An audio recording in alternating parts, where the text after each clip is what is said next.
Precisamente ante la influenza y el virus del Zika que aquejan a nuestro país esta mañana, está con nosotros en el estudio de Hechos AM, Cuitláhuac Ruiz Matus, el director de epidemiología de la Secretaría de Salud, a quien le aprecio mucho.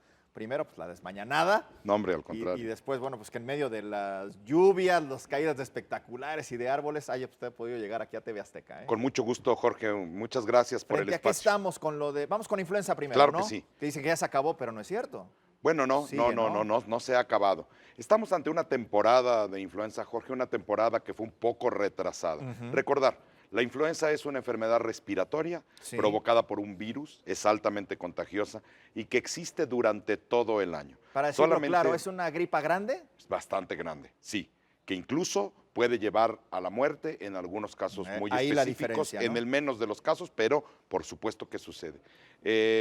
Pero es muy importante saber que existe durante todo el año, sin embargo, en otoño e invierno, entre los meses de agosto, octubre hacia abril, es cuando todos los países del hemisferio norte decimos que estamos en temporada de influenza, porque con las bajas temperaturas normalmente todas las infecciones respiratorias agudas, incluida la influenza, crecen y tienen una temporada. Todos los años sucede esto, Jorge, así es que hoy estamos ante una temporada que se retrasó. Recordemos que los fríos en México y en toda la parte norte del hemisferio empezaron hasta la primera semana, segunda de enero. Sí.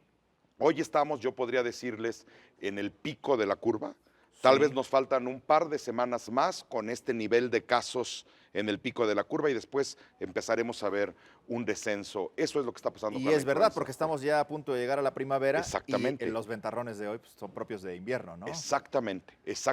Una temporada invernal atrasada, lo que nos llevó a una temporada de influenza y de infecciones respiratorias agudas atrasadas. ¿Qué tiene que saber la gente hoy en casa, que particularmente hoy no fue a la escuela precisamente por estos ventarrones, cuando presenten en sus hijos casos de influenza? ¿Cómo lo detecta? ¿Cómo decir, es un resfriado y frente a una enfermedad que, bueno, o un virus que puede ser mortal? Puede serlo en algunos casos, sobre todo en grupos muy específicos. Bueno, lo que tenemos que saber es que la influenza se presenta con fiebre de origen súbito, fiebre alta, mayor de 38 grados y síntomas respiratorios. Cuando eso suceda, por favor que acudan de inmediato a su médico y que no se automediquen. Es muy importante, Jorge, si me permites, hacerle saber al auditorio que no todas las infecciones respiratorias agudas son influenza. De hecho, hoy en nuestro país, por lo menos 6 de cada 10 infecciones respiratorias agudas no son influenza.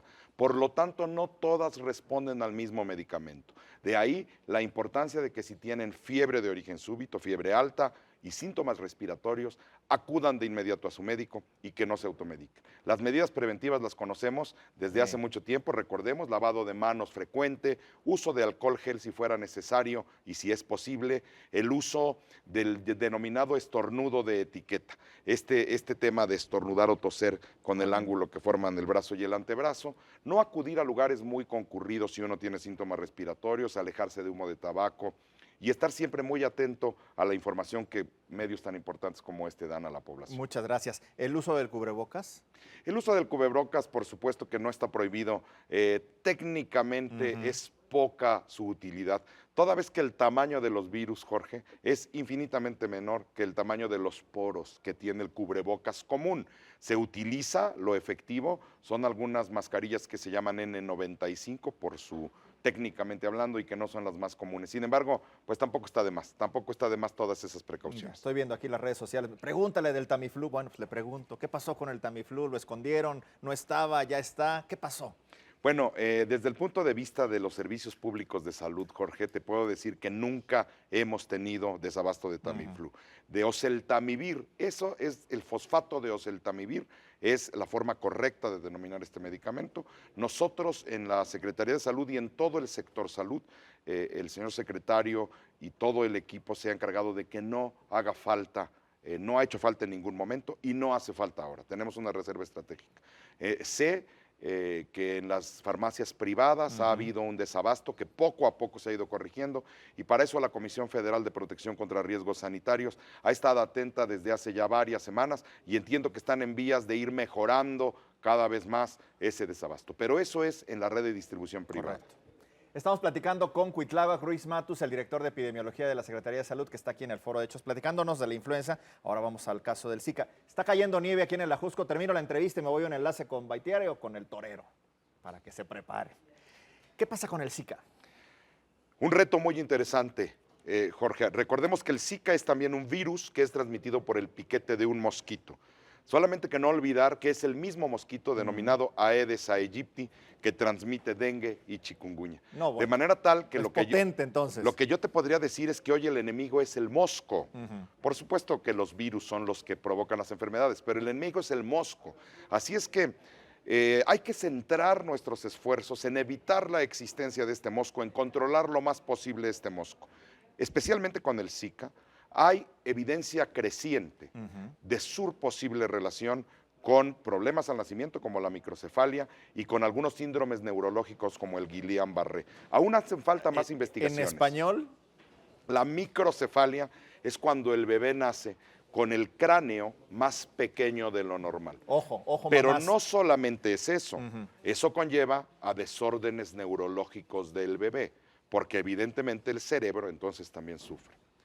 Brasil ha reportado un número pues importante Sí, de esos casos, pero no se ha podido demostrar la causalidad, Jorge, es decir, demostrar que el virus es la causa única de la microcefalia. Sin embargo, ante la duda, la salud pública no puede esperar. Estamos ya en México Ya. y en toda América previniendo y lanzando nuestras campañas, sobre todo previniendo a nuestras mujeres embarazadas. Tenemos que saber todavía, por ejemplo, la frecuencia. No es lo mismo que nos digan que sucede un caso por cada 1000 embarazadas que uno por cada 10,000 Claro. o uno por cada 100,000. Claro. Sin embargo, no esperemos, vamos a prevenir. La verdadera forma de evitar estos problemas está en la prevención. ¿En dónde está el Zika, por ejemplo, hoy en México? ¿En Hoy- estados como cuáles? Hoy estamos apenas empezando. México, por su posición geográfica, está recientemente empezando. Tenemos 143 casos de Zika en lo que va del año, en lo que de noviembre para acá, porque empezamos en noviembre con estos casos y la gran mayoría de casos se encuentran en Chiapas y en Oaxaca. Aunque ya tenemos muy poquitos casos también en Guerrero, en Jalisco, en Michoacán, en Nuevo León, Sinaloa, Veracruz y Yucatán, pero estamos hablando de 1, 2, 3 Sí. casos. La enorme mayoría, más del 70% de los casos, los encontramos en Chiapas y en Oaxaca. Un comportamiento esperado. Recordemos que así pasó con chikungunya, que es el mismo mosco que transmite el virus. Empieza por el sureste y va Ya. avanzando. ¿Cómo acabamos con el mosco? ¿Qué tiene que hacer la gente que ahora nos está viendo y que dice, pues sí, yo tengo ahí un poco de cacharros, echar Claro. el agua, ¿qué tengo que hacer? Eliminar, fíjate que hay una campaña, seguramente todos ustedes todavía la recuerdan, la de chikunguñas que huya. Y el principal mensaje es lava, tapa, voltea y tira. Porque fíjate, Jorge, auditorio, por más pequeño que sea un contenedor, una tapa de una botella, Sí. un florero, una llanta, una botella, un aljibe, un tinaco, una pileta, que tenga agua estancada más o menos limpia, es un excelente criadero de moscos. Por eso es lava, tapa, voltea y tira. Si nosotros logramos eliminar una buena parte de esos criaderos, estaremos controlando en gran parte este tipo de padecimientos. Por supuesto, también hay fumigación. Sí. Solo recordar que la fumigación le pega al mosco adulto. No habrá fumigación que alcance si no hacemos acciones al interior y alrededor de nuestras casas. Huitlava, gracias por estar aquí. Gracias, Jorge. Siempre con una forma didáctica de que entendamos qué es lo que pasa con la influencia del Muchas Zika, sin ser alarmistas, pero poniendo el énfasis en Claro. que no estamos frente a algo peligroso, ¿no? Claro, hay que estar atentos, hay que prevenirnos y hay que seguir trabajando en esto. Muy bien, muchas gracias y muy buenos días. Gracias, Jorge.